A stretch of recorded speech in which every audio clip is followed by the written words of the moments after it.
혹시 그 러시아를 다녀오시거나 러시아에 관심을 가지고 계신 분이 있으면 잠시 이렇게 손을 잠깐 들어봐 주시겠습니까? 예, 고맙습니다. 5분 계시네요. 그냥 가야겠네요, 그냥. 하지만 제가 이 설명을 드리고 난 다음에는 여러분들께서 러시아 시장 꼭 한번 가봐야겠다. 뭐 기업체 대표님들도 계실 거고 또 기업에서 일을 하고 계신 분들도 계실 건데 저는 제가 설명을 드리고 난 다음에 안 들리세요? 아, 예, 알겠습니다. 제 목소리가 원래 커가지고 그냥도 들릴 줄 알았는데 안 들리시나 보네요. 그래서 제 설명을 같이 이렇게 들어보시고 난 다음에 또 러시아에도 관심이 없으시다 그러면 제가 오늘 돈 내고 오셨지 않습니까? 환불해 드리려고 생각을 하고 있습니다만 제가 가진 돈이 별로 없어가지고 알아서 생각하시기 바라시겠고 아무튼 이 러시아 시장이라는 곳이 정말 매력적인 그런 곳이 아닐까 생각이 됩니다. 여러분들께서 그런 어떤 매체를 통해서 많이 들으셔서 알고 계시겠지만은 러시아가 지금 엄청난 속도로 그렇게 발전을 하고 있고 지금 방금 이제 좌장께서도 말씀을 해주셨습니다만은 1년 말씀을 하셨습니다. 근데 제가 보통 러시아를 뭐 한 달에 한 번씩 이렇게 들어갑니다만은 잠깐 놓쳐가지고 2달에 한 번 들어가게 되면은 또다시 변화된 모습을 보고서 깜짝깜짝 놀랄 수가 있습니다. 자, 그럼 오늘 진행하는 거에 대해서 잠깐 이렇게 좀 살펴보도록 하겠습니다. 목차부터 보게 되면은 국가별 경제 현황, 산업 현황, 진출 전략, 유망 품목, 그리고 결론으로 가겠습니다만은 어떤 경제 현황이나 IT 산업 현황 이런 것들은 사실 여러분들께서 많은 인터넷 정보라든지 이런 걸 통해서 접할 수 있기 때문에 그쪽 부분은 가볍게 이렇게 넘어가도록 하겠고 국가 진출 전략 쪽에서 제가 현장에서 경험했던 부분들 그리고 여러분들이 궁금하게 생각하시겠다고 그렇게 판단되는 부분에 대해서 좀 더 시간을 많이 가지고 이렇게 얘기해 나가도록 하겠습니다. 그래서 먼저 러시아하고 우크라이나 중에서 러시아를 진행을 하도록 하겠습니다. 근데 이제 국내의 많은 기업들이 카자흐스탄 쪽으로 많이 나가고 있습니다. 근데 제가 이제 잡은 거는 러시아하고 우크라이나를 잡게 됐고 그 내용에 대해서는 추가적으로 설명을 드리겠습니다. 지금 러시아를 보시게 되면 슬라이드의 배경으로 나와 있는 저 뒤쪽에 나와 있는 게 이제 바실리 사원이 되겠는데요. 상당히 아름답습니다. 이게 붉은 광장 안에 들어가 있는데. 근데 이제 역사적인 배경을 보면 좀 슬픈 일이 있습니다. 뭐냐면은 이 황제의 명예에 의해 가지고 건축가가 저걸 지었는데 너무 아름다운 거예요. 그래가지고 황제가 생각하기에 이러한 아름다운 건축물은 이 세상에 또 있으면 안 되겠다. 그래가지고 아주 가혹한 행위를 건축가에게 하였답니다. 눈을 빼버린 거죠. 이게 러시아의 어떠한 배경을 저희가 읽을 수 있는 부분이 아닌가. 전체적인 그런 문화적인 배경을 읽을 수 있는 부분이 아닌가 이렇게 생각이 됩니다. 물론 굉장히 무겁게 나가고 있습니다만은 한번 보시죠. 러시아 시장 규모가 지금 이제 세계 10위 경제 대국으로 성장을 했습니다. 이게 물론 오일머니에 의한 것이지만은 이 안에는 굉장히 많은 의미가 있습니다. 제가 91년에 러시아를 처음 들어가게 됐는데 그때만 해도 사실 상점에서 우유를 사 먹으려면 한 20m, 30m 줄을 서 있어야 되고 맥도날드가 처음 러시아의 아주 모스크바의 센터에 들어서게 됐는데 실질적으로 2시간씩 줄을 서야 사 먹을 수 있었습니다. 그래서 저도 한번 서봤거든요. 진짜 2시간 걸렸습니다. 그런 나라가 불과 17년 만에 이런 세계 경제 10위 나라로서 이렇게 성장을 하게 된 거죠. 여러분들 많이 들으셨을 거예요. 스타킹이라든지 담배, 말보로 담배 빨간 거 하나면은 어디든지 갈 수 있다. 실질적으로 그랬었거든요. 제가 가가지고 얼마 안 됐을 때, 어떤 장소에서 어떤 장소로 이동을 하고 싶었습니다. 술이 먹고 싶어가지고 솔직히. 근데 밤에 말도 못하고 어딜 가겠습니까? 그래서 누구한테 물어봐가지고 나가서 어딜 가자. 물론 이제 가자 그런 게 종이 쓴 거를 보여주고서 떠들어대는데 알아들을 수가 있나요? 그래서 빨간 담배 발보를 탁 꺼냈습니다. 갔어요. 진짜 가게 되더라고요. 실험을 한번 해본 건데. 그리고 또 돌아왔고. 그런 나라가 이렇게 변했습니다. 그래서 지금 현재 GDP로 보게 되면 세계 10위, 경제 성장률은 뭐 6.8% 2006년에 기준으로 해서 외환보유고가 중국, 일본을 뒤이어서 세계 3위로 지금 성장하고 있으며 WTO 가입이 2007년도에 가입이 확실해지고 있습니다. 이 부분이 러시아를 진출하는 데 있어가지고 가장 중요한 그런 어떤 변화의 순간이 되지 않을까 저희는 그렇게 생각하고 있습니다. 왜냐하면은 지금 현재 저희가 실질적으로 수출을 하면서 가장 애로사항을 겪는 것 중에 하나가 바로 통관 부분입니다. 저희가 이렇게 샘플 같은 거 보낼 때 뭐 DHL로 보내거나 뭐 특정 업체입니다만 이 익스프레스 포스트를 통해 가지고 사용을 하는데 그 경우 날아가는 건 뭐 얼마 걸리겠습니까? 비행기로 5시, 9시간이면 가는데 근데 도착 뭐 한 5일 정도 걸린다 그러고 그로부터 통관을 해 나오는데 한 달이 걸리는 경우도 있고 뭐 2달도 심지어 걸리는 경우가 있습니다. 이렇듯 시장 접근이 굉장히 폐쇄적인 그러한 나라인 것만은 사실입니다. 그러다 보니까 그 시장 접근을 하기 위해서 많은 기업들이 애를 쓰고 있음에도 불구하고 그것이 쉽지 않은 그런 리스크를 져가야 되는 부분이 있고 그것에 따라서 뭐 그런 말이 있지 않습니까? 하이 리스크, 하이 리턴이라고 그런 개념에서 봤을 때는 시장은 틀림없이 있는데 접근성이 매우 어려운 곳이라는 것을 말씀드리고 싶습니다. 좀 시간이 여기서 많이 지체가 되는 부분이 있는데 산업 생산 증가율에 대해서는 저희도 많이 생각을 해봐야 되는 부분입니다. 뭐 2007년에 7.7%가 예상된다 그랬는데 가전, 기계 제품의 제조 분야에서 약진을 하고 있는 그런 상황입니다. 지금 이 부분을 보게 되면은 저희가 기존에는 대기업도 마찬가지고 중소기업들도 대부분 제품을 수출하기 위해서 애를 쓰는 그런 단계입니다. 지금 현재도. 하지만 러시아 정부 자체가 이러한 산업 생산 증가에 많은 애를 쓰고 있고 또 그 유통을 통해 가지고 무역을 통해서 수입을 올린 그러한 기업들이 서서히 자국 내에서 생산을 희망하고 있습니다. 이랬을 때 저희 쪽에서는 계속해서 완제품의 수출에 초점을 맞춰 나갈 것인가 아니면은 저희 쪽에 생산 기술을 이전을 해가지고 그에 따른 로열티 베이스로 저희가 어떤 전략을 가져갈 것인가 이런 부분에 대해서 생각해 볼 필요가 있을 것으로 생각이 됩니다. 다른 사안들에 대해서는 자료를 검토해 보시면 될 걸로 생각이 됩니다. IT 시장 분야를 보게 되면 2006년도에 한 140억 달러, 2010년도에 약 400억 달러 정도의 그런 성장이 예상되고 있습니다. 분야별 시장 규모를 보게 되면 IT 통신 서비스 분야에서 1억 3천만 명, 가입률이 86.5% 러시아 전체를 봤을 때는요. 그리고 모스크바를 봤을 때는 134.7% 이미 포화가 돼가지고 넘어간 그런 상태입니다. 그래서 제가 현지에서 이렇게 인터넷을 써보면은 인터넷 부분도 나오겠습니다만 굉장히 느립니다. 그래서 러시아 시장에서 무슨 장사를 하시거나 현지에서 장사를 하는 사업을 하시거나 현지에서 할 때는 굉장히 도 닦는 기분으로 하시는 게 좋지 않을까 이렇게 생각이 됩니다. 물론 방금 전에 연사이셨던 중남미 쪽에서 사람들은 굉장히 열정적이고 하지만 업무에서 이렇다 이렇게 말씀을 하셨는데 러시아도 마찬가지입니다. 사람들이 움직이는 거 별로 안 좋아하거든요. 추워가지고 그리고 백곰이라 그러지 않습니까?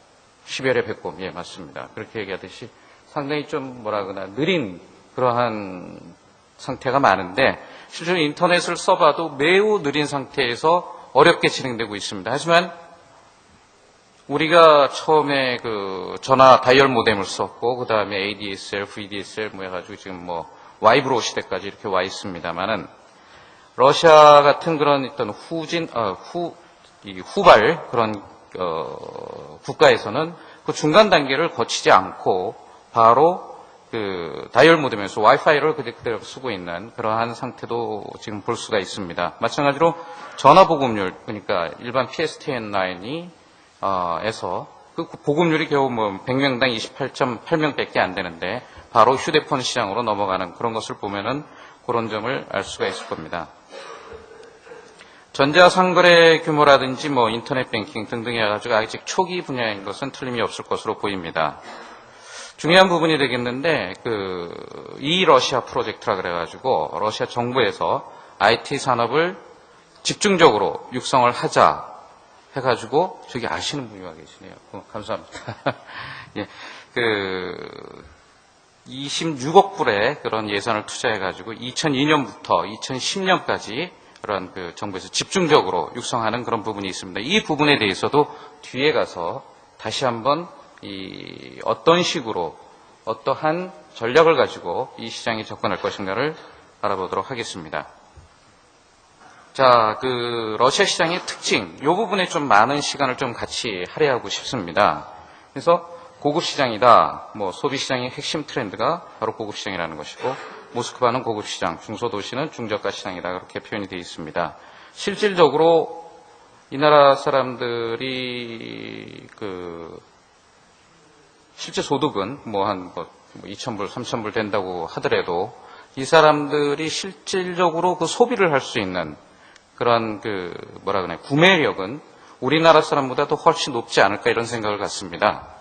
다시 말씀드려서 우리나라 같으면 300만 원, 400만 원 소득자가 애들 공부시키느라고 한 100만 원 써야 되고 또 보험 넣어야 되고 적금 넣어야 되고 등등등 하다 보면은 우리 아주머니들 지갑 열기가 웬만큼 노력을 해서 열리지가 않지 않습니까?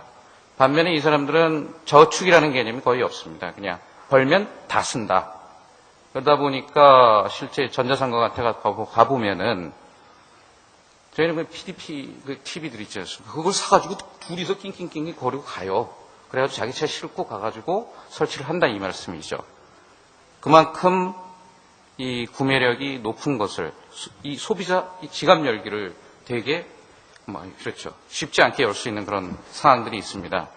얼마 전에 제가 한국전자전에 러시아 바이어들을 이렇게 쭉 모시고 와가지고 상담회를 실시한 이후에 저희 현지 법인장하고 같이 제가 전자상가라든지 저희 집 근처에 놀러도 다니고 했는데 도대체 제가 한국이라는 나라를 이해를 못 하겠다는 겁니다.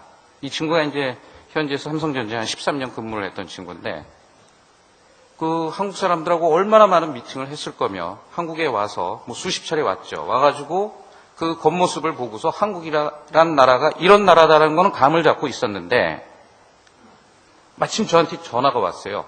점심때. 휴대폰 새 거로 바꿔줄 테니까 모 통신사에서 모 통신사로 옮겨라 라고 전화가 온 거죠. 그래서 그걸 설명을 해줬어요. 그랬더니 도대체 이해가 안 된다는 거죠. 제가 얼마 전에 또 인터넷 서비스 공급자를 바꿨습니다. 돈 준다 그래가지고 그런 얘기를 해줬어요. 절대 이해가 안 되는 겁니다. 무슨 그런 경우가 있느냐. 그러니까 러시아를 거꾸로 예를 들어보게 되면 거꾸로거든요. 거기 가가지고 인터넷 한번 설치하겠다 그러면 줄 서야 돼요. 아직도. 휴대폰 하나 신청해가지고 뭐 하려고 그러면은 줄 서야 됩니다. 하다 보면 서비스가 안 좋아요. 어디서는 안 터져요. 그러면 제가 그런 얘기 해주거든요. 우리 집에서 휴대폰 안 터진다. 그러면 통신회사에 전화하면 끝내준다. 그냥 끝난다. 대단히 죄송합니다. 와서 뭐 하나 달아준다. 안테나.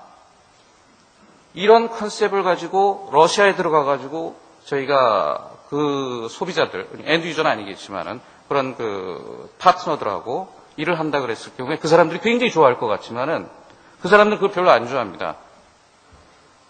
그런 서비스를 제공해주고 그러한 아주 좋은 그러한 추가의 그러한 비포 서비스를 제공한다고 해서 과연 소비자들이 그 상황에 익숙해질 수 있겠느냐는 거죠. 그러니까 그 시장에 맞는 서비스를 제공해 줘야 된다는 말씀을 드리고 싶은 그런 상황입니다. 여기서 나온 고급 시장이라는 거는 고급 제품을 선택을 하는 소비자일지언정 그런 서비스, 부가적인 서비스를 원하지 않고 있다라고 이렇게 말씀드린 게 좀 어색할지 모르겠지만 저는 그렇게 생각을 하고 있습니다. 그래서 최근 들어가지고 그런 중산층이 많이 태동되어지면서 그 사람들의 맞는, 그러니까 러시아라고 해서 못 사는 사람들이 타겟이 되는 그런 시장이 아니고 고가의 전략을 가져가도 되는 그러한 시장으로 생각할 수가 있습니다. 또 하나 굉장히 중요하게 짚고 나가야 되는 부분은 바로 우리나라 제품들을 어디다가 포지셔닝 시킬 것이냐라는 그런 얘기가 나올 건데요. 이 뒷부분에 나올 겁니다. 근데 먼저 설명을 드리면은 중국 제품, 터키 제품, 그리고 유럽, 미국 제품 이렇게 두 분을 나눠 본다면 하나는 굉장히 저가 시장일 것이고 하나는 고가 시장이 될 겁니다. 그러니까 러시아의 소비자들이 고가 시장에서 들어오는 그러니까 고가 제품들도 이미 맛을 보았고 저가 시장인 그러니까 중국산, 뭐 터키산 이런 제품들이 러시아 시장에 들어와가지고 같이 경합을 하고 있습니다. 완전히 분리되어서 저가 시장을 선택할 수밖에 없는 그런 경제력을 가지고 있는 사람은 중국산, 터키산을 구매를 할 겁니다. 반면에 허락이 되는 사람들은 유럽산 제품이나 미국산 제품을 선택을 하겠죠. 그런데 그 중간층에 있는 사람들은 굉장히 애매모호한 상태에 있습니다. 이쪽 걸 사자니 돈이 없고 밑에 걸 사자니 제품이 개판이고 그러다 보니까 중간층을 찾고 있는데 바로 그 중간층에 들어갈 수 있는 것이 저희 한국 제품이 아닌가 저는 그렇게 믿고 있습니다. 자, 러시아 시장도 레드오션이다. 2000년대 초에는 정말 뭐 갖다 물건만 깔아놓으면 다 사갔습니다. 근데 지금은 세계 굴지에 글로벌 기업들이 모두 들어와서 그 시장을 쫙 걸치고 있기 때문에 쉽지 않은 그런 시장인 것만은 틀림없습니다. 지하경제는 뭐 여태까지 계속 그 신문 방송을 통해 가지고 알고 있기 때문에 잘 알고 계실 거고요. 랜드브릿지라고 하는 거는 유럽과 아시아 대륙, 러시아를 유라시아라고 이렇게 표현도 하지 않습니까? 그래서 아시아와 유럽을 연결하는 그러한 그 지정학적 역할을 가져갈 수 있으며 또한 이 남북 북한이 철도가 열릴 경우에 우리나라의 그 철도가 바로 그 북한을 거쳐서 뭐 하바롭스크나 이쪽 지역을 통해서 유럽까지 뻗쳐나갈 수 있는 기회를 가질 수가 있습니다. 이 물류적인 측면에서 비용과 그리고 한 가지 더 그 시간적인 그러한 많은 이 효과를 볼 수 있을 것으로 생각되기 때문에 기다리고 또 기다리고 있습니다. 다음에 그 WTO 가입에 따른 변화가 이제 중요한 요소로 작용이 될 것인데요. IT 분야에서 변화가 일어나는 게 이제 관세율이 될 것인데, 뭐 가전제품, 전자제품 지금 현재까지는 그랬습니다. 얼마 전까지는 그랬습니다. 그래서 뭐 국내 굴지의 기업인 뭐 이 대기업들이 현지에서 그 직접 현지까지 모스크바나 뭐 이런 곳까지 물건을 갖다 주는 게 아니고 동유럽 쪽에 창고를 두고서 물창고를 두고서 거기에 갖다 놓으면은 이 바이어들이 직접 가서 거기서 물건을 통관해 옵니다. 근데 이 통관이 워낙 그 각양각색이어가지고 어떤 바이어는 완전히 흑색으로 통관을 해오고 또 어떤 바이어는 회색으로 통관을 해오기도 합니다.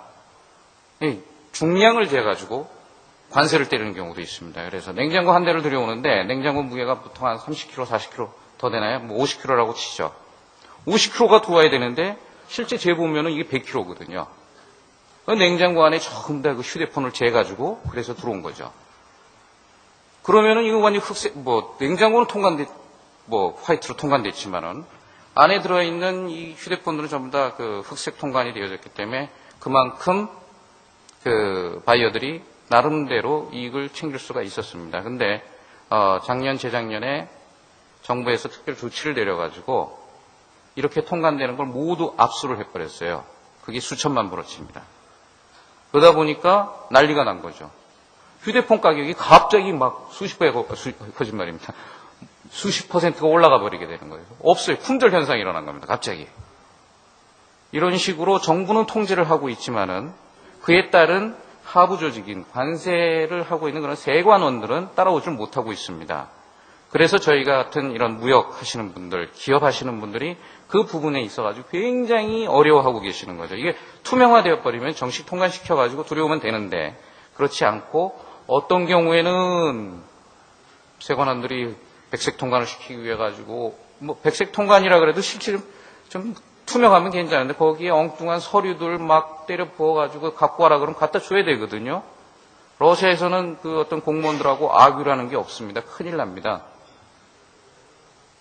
예를 들어가지고 한 사례를 드려보겠습니다. 그리고 우리 국내에서는 이렇게 저녁에 회식 끝나고 술 많이 취해가지고 경찰서 가서 뭐 행패도 부리고 그러다 보면은 집에다 데려다 주잖아요.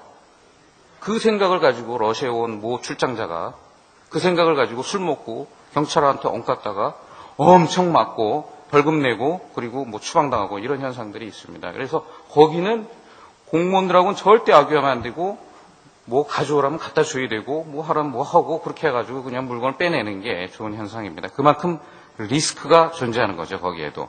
이게 작은 것 같지만 실질적으로 업무를 진행하는 데 있어서 굉장히 중요한 요소로 작용될 수도 있습니다. 자꾸 얘기가 새 나가는데요. 그래서 이렇게 그 WTO에 가입이 되어지면서 그런 어떤 통관 문제에 있어서 좀 투명해지고 이렇게 그 정상적인 그런 활동이 가능하게 된다 그러면은 러시아 시장이 좀 더 접근하기가 좋은 그러한 곳이 되지 않을까 이렇게 생각됩니다. 대응 전략으로서는 그동안 저희도 지금 현재도 회색 통관들을 지금 진행하고 있습니다만 그런 것이 정상 통관으로 되어질 수 있도록 사전에 법률적인 공부 또 전문가들의 지원을 받아야 될 것으로 생각이 되어지고 마찬가지로 아무리 WTO가 가입이 된다 그래도 이 관세율 그리고 지정학적 측면에서 한국에서 가는 거하고 유럽이나 중국 쪽에서 넘어가는 것이 그 물류비가 차이가 나기 때문에 현지 조립할 수 있는 그러한 것들을 생각해야 되지 않을까 생각이 됩니다. 다음을 보게 되면은 러시아 산업 관행 사업의 관행이 되겠는데 이 부분은 우크라이나나 러시아나 거의 비슷한 부분들이 많기 때문에 뒷부분에 가서 다시 한번 말씀드리겠습니다.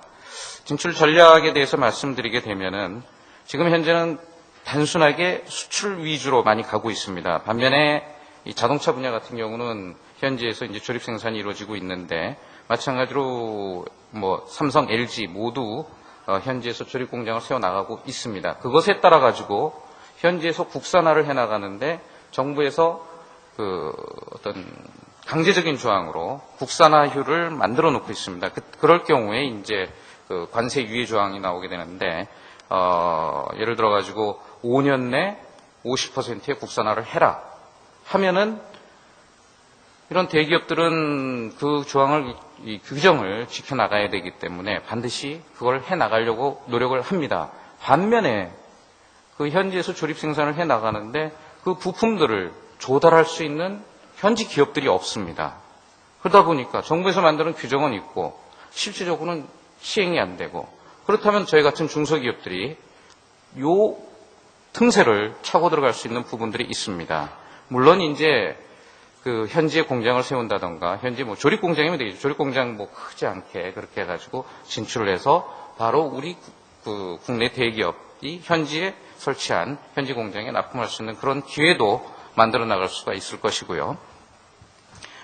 그리고 지금 중소기업 같은 경우에는 완제품의 수출보다는 그 핵심 부품을 수출하는 그리고 외함이라든지 이런 것들은 현지에서 그 수입하는 기업이 생산할 수 있게끔 이렇게 조치해 주는 것이 필요할 것으로 생각이 되는데 제가 왜 이런 말씀을 드리냐면은 러시아 사람들이 돈이 많아요.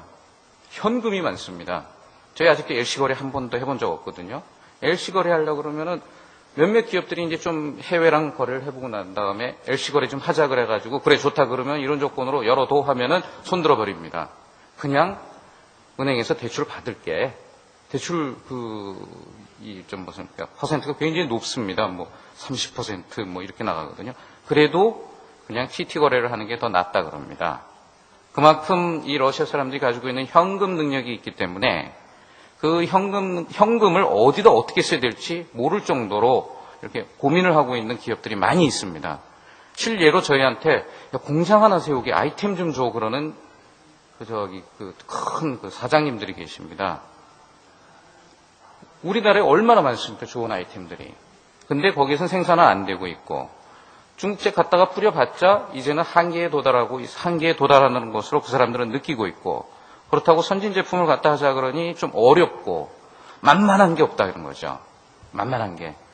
물론 저희가 만만한 사람들은 아닙니다만 만만한 기업도 아니고 만만한 나라도 아니고 하지만 그러한 저희 틈새를 들어갈 수 있는 그러한 기회가 틀림없이 있다는 생각에서 이런 완제품 수출보다는 그런 어떤 현지에서 생산을 하는데 핵심 부품은 아직 그 기술력이 안 되고 그러다 보니까 저희 거를 제공해 줄 수 있는 그러한 그 기회도 있을 것으로 생각이 되어지고 쌍방향 협력체제 구축 이 부분이 상당히 좀 매력적인 부분인데요. 우리나라가 가지고 있는 강점 그리고 러시아가 가지고 있는 강점을 좀 융합해보면 어떨까 이런 생각이 드는 겁니다. 다시 말씀드려서 러시아가 뭐 원천 기술이 좋다 뭐 이런 얘기를 많이 하지만 원천 기술을 저희가 가져다가 써도 아무데 쓸데기 없습니다. 그거는 대기업들 뭐 많이들 들여왔죠. 뭐 삼성, LG 심지어 뭐 다른 기업들도 그런 기술을 중소기업에서 들여와 봐야 그거는 제품화될 수 있는 그런 것이 아니고 새로운 그런 어떤 뭐 수종 사업을 만든다거나 이렇게 했을 때 거기에 적용될 수 있는 그런 것이 되겠지만은 국내 중소기업들이 가지고 있는 강점 바로 그 세계적으로 어떠한 제품들이 선도해 나갈 수 있을 것인가. 뭐 대단한 그런 신기술은 아니더라도 그런 제품은 아니더라도 그런 것을 세계적인 트렌드를 알고 있고 또한 제품화 기술을 저희가 많이 상품화 기술을 가지고 있습니다. 거기에 러시아에서 가지고 있는 그러한 요소 기술을 더해진다고 했을 때 그때 뭔가가 중소기업들에서 새로운 부가가치가 있는 그러한 제품을 만들어낼 수 있을 것으로 생각이 됩니다. 그래서 어떤 러시아의 요소 기술과 그 다음에 한국의 상품화 기술이 결합되었을 때 새로운 부가가치 제품을 창출해냈을 것으로 생각이 됩니다. 지방 도시 공략. 예를 들어가지고 모스크바 같은 경우는 지금 레드오션, 실제로 피바다입니다. 이럴 경우에 중소기업, 중소지방도시부터 침투에 들어가는 방법이 될 것이고 제품의 포지셔닝은 앞장에서 제가 앞 슬라이드에서 말씀을 드렸습니다. 동서문화가 결합이 된 그러한 공략법이 필요할 것이다 라고 했는데요. 실질적으로 모스크바의 그 초밥집이 있지 않습니까? 우후 죽순 프랜차이즈점이 엄청 많습니다. 이 사람들이 초밥의 맛을 알고 누가 뭐 니들이 초밥 맛을 알아? 뭐 이런 얘기를 했어요. 웃어주세요. 좀 그래야 저도 신이 나죠. 고맙습니다. 예. 힘들어. 예. 그 초밥 맛을 알아. 초밥만 몰라요, 이 사람들. 저희가 먹어보면 회가 다 뭐 식었다 그러나요? 뭐 허물허물 해가지고 맛도 안 나는데 그걸 무슨 맛으로 먹냐? 간장 맛으로 먹습니다. 간장을 푹 밥으로 찍어가지고 그러고 먹으면서 와 맛있다 이러거든요. 그게 일본 문화가 침투를 한 거거든요. 이 TV 광고를 보게 되면 일본의 그 티 선전을 하는데 그 무슨 오차 선전을 하는데 아주 그냥 뭐 풍경도 올리고 멋있게 해가지고 티 선전을 합니다. 이게 문화 침투를 해 들어가는 거죠. 역사적인 배경을 보게 되면은 러시아가 한 300년 정도를 그 몽고의 침략을 받은 그런 역사적인 배경이 있습니다. 그러다 보니까 이 동서문화 문화가 섞여 있습니다. 그래서 저희가 계약서를 작성하나 뭘 할 때 미국이나 유럽이나 이런 식으로 작성을 하게 되면 그 사람들 짜증내고 안 하려고 그럽니다. 계약서 딱 2장. 대강 해가지고 골자만 찍어서 사인하면 잘 진행됩니다. 문제가 있을 때는 그건 이미 사업이 끝난 거니까 포기해야 되는 부분이고 그걸 미국 분들처럼 한 장 하면 그 사람들이 이해도 못할 뿐만 아니고 피곤해가지고 안 하려고 그래요. 우리도 뭐 기업 간에 거래할 때 뭐 서류 정보에 넣는 거 아니면은 뭐 간단하지 않습니까? 뭐 한 장 해가지고 이해됐나 됐다 가자 이렇게 해가지고 진행하듯이 그렇게 하는 그런 동서 문화적인 그런 부분이 있기 때문에 이 문화가 결합된 부분이 있기 때문에 접근할 때 그러한 좀 어수룩할지도 모르겠지만 그런 식의 접근도 필요할 것으로 생각이 됩니다. 정책의 급격한 변화 가능성은 이런 어떤 신흥국가에서는 어디나 있을 것으로 판단이 되어지고요. 이 러시아와 진출 유망 품목 8년간 26억 불 투자하는데 이 부분에 있어가지고 과연 우리 중소기업들이 침투에 들어갈 수 있는 시장이 있을까 상당히 고민됩니다. 시장은 엄청난데 그러니까 이게 신흥국가에서의 시장 자체가 굉장히 이 클로즈된 그런 상태이죠. 개방이 안 돼 있습니다. 그래서 자기들끼리 짜고 칩니다. 그래서 이미 입찰을 해도 이미 선정되어 있는 상태에서 저희가 들어가 봐야 둘러리밖에 쓰는 것이 아니기 때문에 과연 이러한 시장이 들어갔을 때 어떻게 우리가 접근할 수가 있을 것인가 고민을 해봐야 되는 겁니다. 중소기업들이. 물론 저희한테 이제 인콰이리들이 들어오기에 이제 전자교육 분야가 있습니다. 여기 표기된 이런 그 전자칠판 우리나라 많이 나오고 있지 않습니까? 그런 것을 보급을 해야 된다. 그랬을 경우에 SI 업체들이 그 시스템 인티그레이터들이 저희 쪽에 그런 어떤 서브 벤더로서 역할을 해줄 수 있겠느냐라고 이렇게 요청은 들어올 수가 있죠. 그런데 어떤 큰 부치를 두고 봤을 때는 중소기업들이 들어가기가 어렵습니다. 이런 경우에 그런 어떤 키카라든지 뭐 우리 정통부라든지 이런 쪽에서 좀 애를 써준다면은 국내 중소기업들한테 많은 도움이 되지 않을까 생각이 됩니다. 굉장히 좋은 프로젝트인데 사실 많은 실기를 하고 있는 그런 상황입니다. 온라인 게임, 예, 모바일 게임, 이런 온라인 게임, 모바일 게임 아까 말씀드린 것처럼 동서 문화가 융합된 그러한 아이템을 가지고 그런 컨텐츠를 가지고 접근해 들어간다 그러면은 좋은 결과를 만들어낼 수가 있습니다. 초고속 인터넷 분야를 보게 되면은 현재 와이파이가 주종을 이루고 있으나 굉장히 비쌉니다. 저희도 한번 써볼래요. 맥도날드에서는 공짜로 쓰게 해줍니다. 근데 접속하는 IP를 할당받는 것 자체가 워낙 비싸기 때문에 일반 서민들이 많이 못 쓰고 있죠. 이런 기회에 우리 와이브로가 들어가가지고 같이 현장에서 좋은 서비스를 제공할 수 있다 그러면은 그곳에 파생돼가지고 중소기업들이 할 수 있는 것도 많이 있지 않을까 생각됩니다. 이렇게 해가지고 러시아 시장을 간단히 정리를 해서 말씀을 드리고요. 10분 남았네요. 우크라이나는 러시아 시장이 한 3분의 1밖에 안 되니까 3분의 1로 팍 줄여가지고 진행하도록 하겠습니다. 이런 일반 현황들은 이렇게 언제든지 접할 수 있는 부분이기 때문에 넘어가도록 하겠고요. IT 시장 규모도 마찬가지입니다. 이 부분을 좀 한번 같이 좀 고민을 해야 되는 부분입니다. 우리나라의 또 소프트웨어 산업이 굉장히 발달되어졌고 그것에 따라 가지고 우리나라 소프트웨어 엔지니어들이 굉장히 강한 그런 자존심을, 자긍심을 가지고 있습니다. 반면에 우크라이나 시장에서는 제2의 인도와 같은 그런 역량을 발휘해 나가겠다 그래가지고 정부에서 집중적으로 육성하는 부분이 바로 소프트웨어 아웃소싱 시장입니다. 규모는 2억 불 해가지고 그렇게 크지 않습니다만은 그 사람들이 가지고 있는 그런 소프트웨어 개발 능력과 시나리오를 개발해가지고 그 시장에 맞는 시나리오를 개발해서 우리 쪽의 것을 얹어가지고 나간다 그러면 좋은 그런 기회가 될 수도 있을 것이고 마찬가지로 우리나라에서 자체적으로 개발하는 것도 훌륭한 방법이 될 수 있겠습니다만은 현지에서 저렴한 비용으로 개발해가지고 들여오는 것도 하나의 좋은 중소기업들에게 하나의 방법이 될 수 있을 것으로 생각이 됩니다. 컴퓨터 시장은 됐고, 컴퓨터 시장에서 실제로 보면은 노트북 시장의 성장률이 눈에 띄게 크다는 것을 보실 수가 있습니다. 그래서 연간 100% 이상의 그러한 성장률을 보이고 있습니다. 우크라이나 시장에서 재미있게 볼 수 있는 것이 바로 1인당 GDP 7,200불 이렇게 썼습니다. 구매력 평가 기준입니다. 아까 전 시간에 발표를 하신 분께서 이 PPT라 그러셨나요? PPT요. 예. 이게 바로 7,200불이나 됩니다. 1년에 7,200불 쓴다 그러면 엄청 720만 원 정도 되는데 700만 원 정도 되는데 엄청나게 쓴다는 거 아니겠습니까?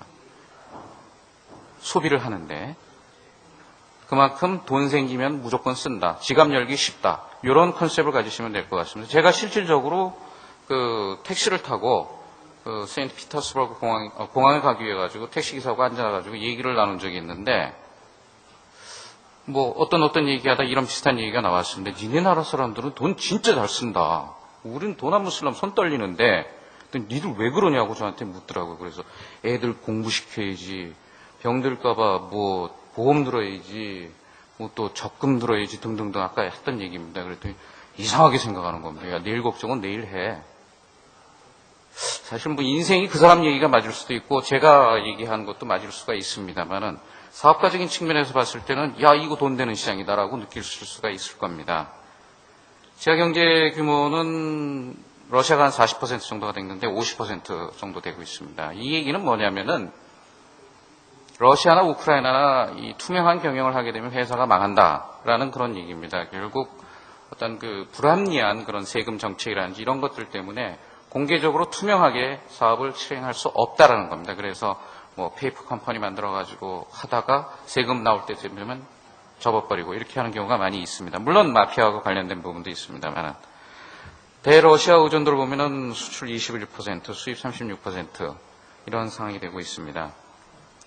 자, 여기에서 아까 살짝 보여드리고만 지나갔던 부분인데 우크라이나, 러시아 모두 그런 비슷한 사업 관행들을 가지고 있습니다. 그래서 인맥 중심의 비즈니스 관행. 그러니까 사람 우선입니다. 그 말씀도 있으셨습니다만 모든 비즈니스가 마찬가지겠습니다만 인간적으로 친해지지 않으면 상당히 어려운 그런 사업 환경이 아닌가 생각되고요. 되는 것도 없고 안 되는 것도 없다. 요게 러시아의 명제입니다. 그러니까 안 될 때는 사람 찾아가서 풀면은 풀리고 될 때는 그냥 놔두면 되고 그렇겠죠. 예. 그리고 소비에트 협상 전략이라는 책이 따로 하나 있습니다. 굉장히 두꺼운 책인데요. 제가 그걸 수차례 읽었습니다. 그런데도 이해가 안 돼요. 한창 협상하고 나면 이 사람이 협상이 실제 결정권자가 아닌 경우도 비일비재하고 협상하다가 손바닥 내리치고 나가버리기도 하고 별 희한한 사람들이 많이 등장을 하는데 그러한 것들을 하나하나 꿰차고 있는 그러한 중소기업이 과연 얼마나 될까 이런 생각도 듭니다. 우리 국내에. 그래서 이러한 문화에 익숙해지고 또 제일 마지막에 나오는 그런 어떤 신속하지 않은 그런 업무 진행 방법들. 저희 러시아 현지 법인의 직원들이 하는 업무 중에 굉장히 많은 그런 애로사항들이 많은 시간을 할애해야 되는 게 뭐냐면은 출근을 8시에 합니다. 굉장히 일찍 하죠, 그 친구들. 보통 러시아 사람이 9시, 10시 하는데 아침에 와가지고 한국에서 받은 메일을 열심히 해가지고 전부 다 뿌립니다. 그 다음에 9시, 10시 되면은 전화기 들고서 메일 받았니? 그래? 언제 답 줄래? 그래, 고마워. 그리고 끊고. 그걸 하고 있어요. 한국에서 우리 중소기업에서 러시아로 메일 보냈습니다. 답이 없죠. 또 보냅니다, 우리. 다음날 또 보내고. 보내봐야 답이 없어요. 러시아로 보냈는데도 그 정도인데, 영어로 써가지고 보내면 일단 이게 개인 메일을 가지고 있는 사람도 있지만, 이게 대표 메일을 쓰는 경우도 있습니다. 그러면 그 메일 내용을 파악을 하는데 번역을 해야 되지 않습니까? 걸리는데, 그냥 넷으로 봤을 때는 이게 한 10분, 20분밖에 안 걸리겠지만은, 그 번역을 하는 사람한테까지 그걸 갖다 줘서 다시 받아가지고 그 담당자를 찾아가서 다시 주고 그로부터 다시 회신이 올라오면 일주일이 걸지 2주일이 걸지 모르겠습니다. 이러한 굉장히 어려운 그러한 시장인 것만은 틀림이 없습니다만은 그러한 어려운 것만큼 뚫고 들어간다면 그에 대한 보답이 있지 않을까 그렇게 생각이 됩니다. 진출 전략은 거의 러시아 쪽하고 같은 그러한 상황이 아닌가 생각이 되고, 우크라이나 시장이 가장 이렇게 좀 이렇게 유망해 보이는 그런 시장들, 무선 통신 분야, 유선 통신 분야, 그 다음에 PC 관련 분야. PC는 노트북 아까 말씀드렸던 것처럼 노트북이 연간 143% 작년 대비했을 때, 재작년 대비했을 때 성장하고 있습니다만은 800불 이하가 그 점유율을 63% 정도 차지하고 있습니다. 이 부분에 대해서도 잘 이렇게 지켜봐셔야 될 부분이 아닌가 생각이 들고, 우크라이나도 그런 어떤 천연 광물들이 많기 때문에 이 기업들이 돈이 있습니다. 그러다 보면 자체 생산을 들어갈 겁니다. 하지만 전체 부품에 대해서는 소싱을 해야 되는 부분이 있기 때문에 그럴 때 우리 중소기업들이 침투에 들어갈 수 있는 그러한 기회를 만들 수 있지 않을까 이런 생각을 갖습니다. 유성-TV 시장 마찬가지입니다. 그래서 결론적으로 말씀을 드리면은 러시아 시장은 러시아, 우크라이나, 다른 CIS 국가도 마찬가지입니다만은 돈이 되는 시장인 것만큼은 틀림이 없다고 생각이 됩니다. 하지만 그런 어떤 철저한 시장 조사, 그리고 분석을 하고 현지 전문가의 도움을 받아가지고 전략을 세워서 진출을 하기 위한 그러한 이 기초 작업을 진행을 해야 됩니다. 그리고 물론 제일 중요한 거는 중소기업에서 현지 시장에 진출하겠다는 그런 의지가 제일 중요한 부분이 될 것이고요. 하지만 철저한 시장 조사, 현지 전문가의 지원, 현지화된 마케팅 전략 이런 것들을 하기 위해서는 중소기업들이 그런 인력을 고용해가지고 급여를 지불하면서 해나가기는 상당히 어려운 부분들이 많이 있을 것으로 생각이 됩니다. 그럴 때 바로 키카 같은 그런 정부 기관의 협조를 얻어서 진행을 하고 현지에서 뛰는 그런 IT 엑스포터들을 활용한다 그러면은 이런 것들이 자연스럽게 해결되어져서 여러분들께서 성공적인 그러한 시장 진출이 가능하지 않을까 생각합니다. 마지막으로 러시아는 진짜 현재 진행형입니다. 이 여러 차례의 기회가 왔었고 또 지금도 기회로 존재하고 있고 그리고 우크라이나 같은 경우는 인구가 4,600만 정도 됩니다. 반면에 아직 정치적인 그런 불안정한 부분 때문에 실질적으로 제대로 경제 성장을 만들어내주고 있지 못한 그런 상황입니다. 이런 상황에서 우리 중소기업들을 러시아나 시아에서는 기다리고 있는 그런 상황입니다. 한 가지만 딱 더 말씀드리겠습니다. 이 러시아나 우크라이나나 한국에 대한 이미지가 굉장히 좋습니다. 다시 말씀드려서 그 러시아가 모라토리엄이 터지고 그런 상태에서도 국내의 대기업들이 현지에서 남아 있었습니다. 일본 기업은 다 빠져나갔었는데 현지에 남아 있으면서 굉장히 많은 그런 투자를 진행했습니다. 작은 투자입니다. 작은 투자. 예를 들어 가지고 그 러시아 볼쇼이 극장에 어떤 그런 지원책을 지원을 해왔고 그러한 인간적인 그러한 그 접근을 해왔기 때문에 그리고 그 어떤 대기업들의 퀄리티를 전방에 내세운 그러한 그 좋은 관계를 형성해왔기 때문에 한국이라는 이 제품, 한국이라는 국가 브랜드, 제품 브랜드 자체는 굉장히 안정화되어 있습니다. 이런 것에 편승해서 여러분들 중소기업들의 제품들을 진출해 나갈 수가 있을 겁니다. 다만 중요한 거는 여러 가지 어려운 부분들이 있습니다. 다시 말해서 리스크죠. 결제 방법, 어떻게 할 것이냐 이거죠. 외상거래를 요청하는 경우가 많이 있습니다. 이 경우의 해결책은 무엇인가? 또 그런 어떤 통관 문제, 여러 가지 이러한 리스크가 있지만은 반면에 그 리스크만큼 굉장히 좋은 시장이 기다리고 있다고 저는 확신하고 있습니다. 그래서 여기 참석하신 모든 그 중소기업 관계자분들이 성공적으로 CIS 국가에 진출을 하시기를 기원하면서 이 말씀을 마치도록 하겠습니다. 네.